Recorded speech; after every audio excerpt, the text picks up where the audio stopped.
And it is the extraordinary murder mystery that has gripped the United States for some 40 years. The brutal killings of Harold Dean Clouse and his wife Tina Linn have remained unsolved since 1981, and now the case has taken a huge twist. For more than 4 decades, their relatives thought the couple and their daughter Holly had joined a religious group. Then the couple's bodies were found in Woodland in Texas in October last year. But what happened to baby Holly? Last week, the family got the news that she had been found.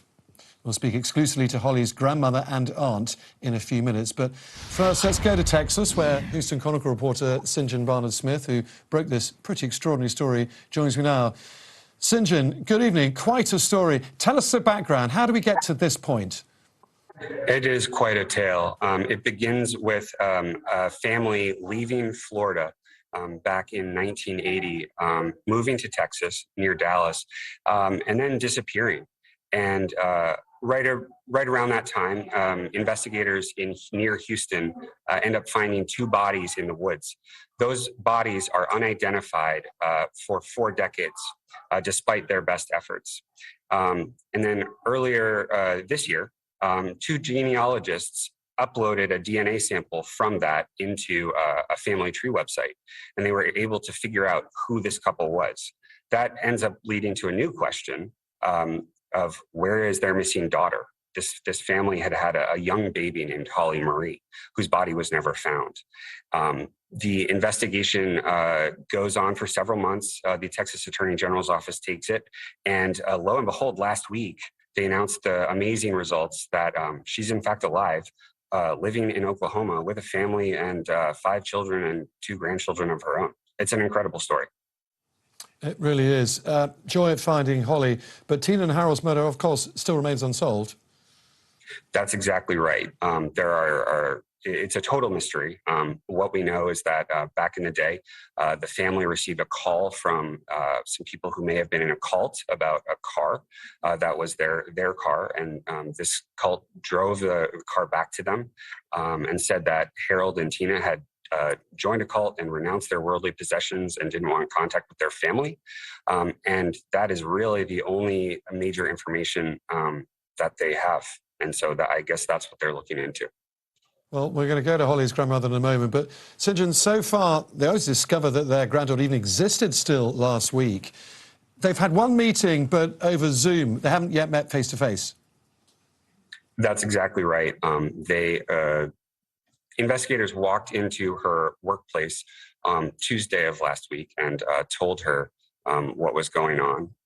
And she meets her grandmother, Donna, and her uncles and aunts in a sort of raucous Zoom call, from what I gather about it. And hopefully very soon she'll be reunited with her grandmother, who last saw her back in 1980. And I suppose this isn't too much of a stupid question, at least I hope it isn't, but no one at the time put 2 and 2 together and thought the baby who appeared out of nowhere had anything to do with the missing couple. Well, it's important to note, and this is something that authorities explained last week, but she was left at a church in Arizona and then adopted, right? So remember, we're talking 1980. There wasn't the internet the way there is today. The world was not as connected. So I don't think it's particularly surprising at all that there was this gap and this question and this unanswered mystery, just based on how long ago it was and how unconnected we all were. Okay, St. John Barnard-Smith, thank you so much for that. Good to talk to you again. Well, Holly's grandmother, Donna Casasanta, says she prayed for 4 decades for answers to what happened to her granddaughter.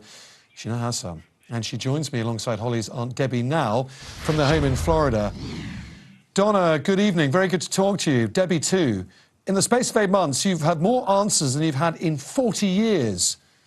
Donna, how are you feeling? Very excited that she's okay and that she's alive, because we worried about that so much. Hoping that this will soon end, that we will find the perpetrators of all of this. Tell me, you first got that call about Holly out of the blue. How did you react?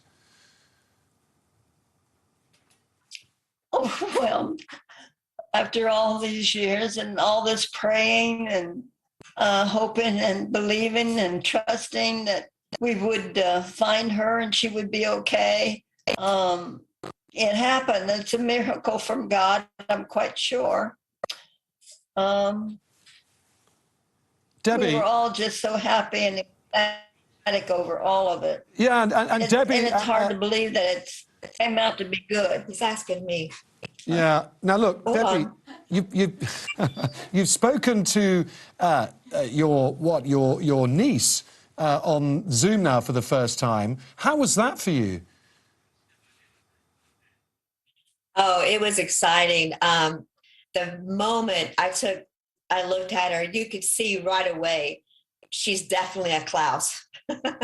She is so much like her mother, Tina, and she's got the hair and the features of the Clouse family. It's just amazing, totally and completely amazing. I don't think she realizes how much she's loved. And she must have been surprised. She has a huge family now. Well, she must have been a surprise to learn that she had this family she never knew it existed, as you were to find that you had her back again. What was her reaction to meeting you? Did she recognise your facial features, for example? Oh, no, she had no idea. She didn't know me from Adam. She didn't know any of us from Adam. Poor thing, had never seen any of us before that I know of. We first saw her in a photograph that the investigators had sent of her holding her parents' last known photo of them together. And so it was very, very exciting. So we kind of had an idea what she looked like in a picture, and then actually seeing her in Zoom, in a Zoom meeting with some of the good bit of the other family members, and then detectives are on as well. So it was very, very exciting. Quite an emotional experience, I'm sure you've got plans to meet up in person, but let me just ask you what you know so far about what happened, obviously, to Holly's parents. Obviously, this case is yet to be solved. It's still very much active, and are you hopeful police might get there soon? Yes. From what we're understanding is that the interviews that we've done, and then the Holly Marie Facebook page that has been opened, that the detectives, and then the press release that the detectives did, has brought in just lots and lots of leads for them. And they're saying they've got some good leads. So we're really hoping and praying that we can at least find out who and why. We're not looking for retribution. It's up to God what they do to them. But just finding out why, why and who. Donna, what's the first thing you're going to do when you see Holly? Still a lot of questions there. I'm going to give her a great big bear hug. Well, look, hold her tight.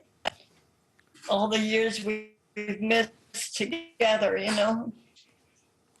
I love all my grandchildren. She was my first grandchild. Yep. Well, look, I hope that day... Picture. Yeah. I hope that day comes soon. Debbie and Donna, very good to talk to you. Thank you.